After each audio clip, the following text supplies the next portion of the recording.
কিমান শুদ্ধ এনআৰসি প্ৰক্ৰিয়া এনআৰসিৰ নামত কি চলিছে নগাঁৱত প্ৰাগ নিউজৰ সৰজমিন তদন্তত বাহিৰ হল ভয়ংকৰ তথ্য সকলকে মেনেজ কৰি বিদেশীও হৈছে নাগৰিক এনআৰসিত নাম ভৰ্তি কৰিলে বাংলাদেশী সুপাৰী মাফিয়া প্ৰভাস দেৱনাথে নগাঁও সামগুৰিৰ এজন সুপাৰী মাফিয়া প্ৰভাস দেৱনাথ সুপাৰী ব্যৱসায়ৰে কোটিপতি এতিয়া প্ৰভাস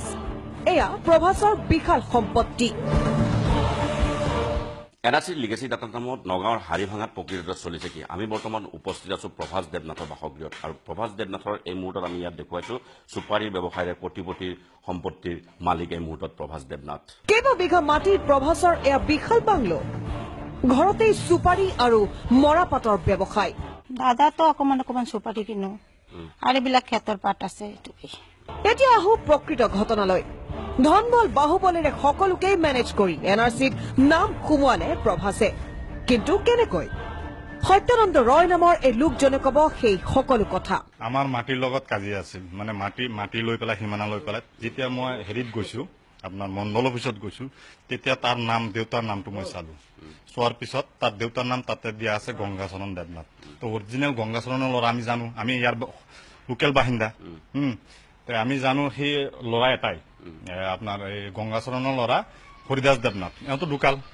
তেতিয়া ই কেনেকৈ হৈ গ'ল তেতিয়া মই এওঁৰ হেৰিটো ওলাইছো আকৌ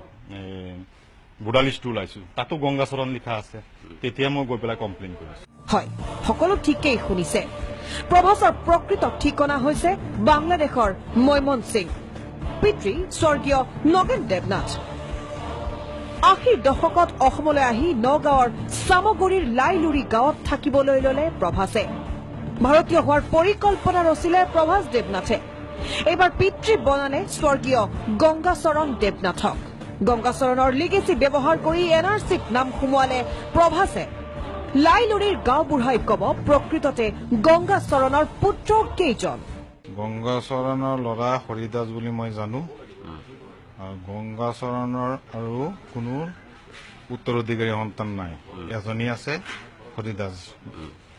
প্ৰভাস দেৱনাথে কেনেকে কি কৰিছে মই নাজানো আমি যেতিয়া 7ত 8ত পঢ়ো তেতিয়া সি আহি মিলত কাম কৰিছে খগেন দেৱনাথৰ ৰাইচ মিলত এবাৰ আমাৰ সাংবাদিকে বিচাৰি উলিয়ালে গংগাচৰণ দেৱনাথৰ বাসগৃহ কিন্তু গংগাচৰণৰ পৰিয়ালকো মেনেজ কৰিলে প্ৰভাস দেৱনাথে আচলতে মই ক'ব নোৱাৰো এইটো মই ঘৰত না দেউতা নাই নাই দেউতা ঢুকাইছে মোৰ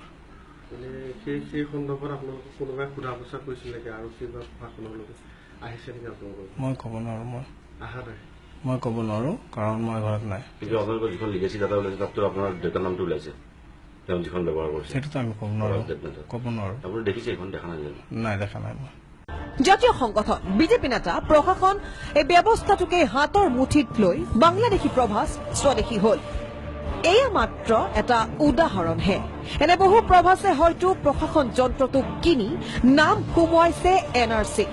পৰৱৰ্তী প্ৰতিবেদনত পোহৰলৈ আনিম কোন জাতীয় সংগঠনৰ তথাকথিত নেতা কোন বিজেপি নেতাক মেনেজ কৰি প্ৰভাসে নাম সুমুৱালে এনআৰসিত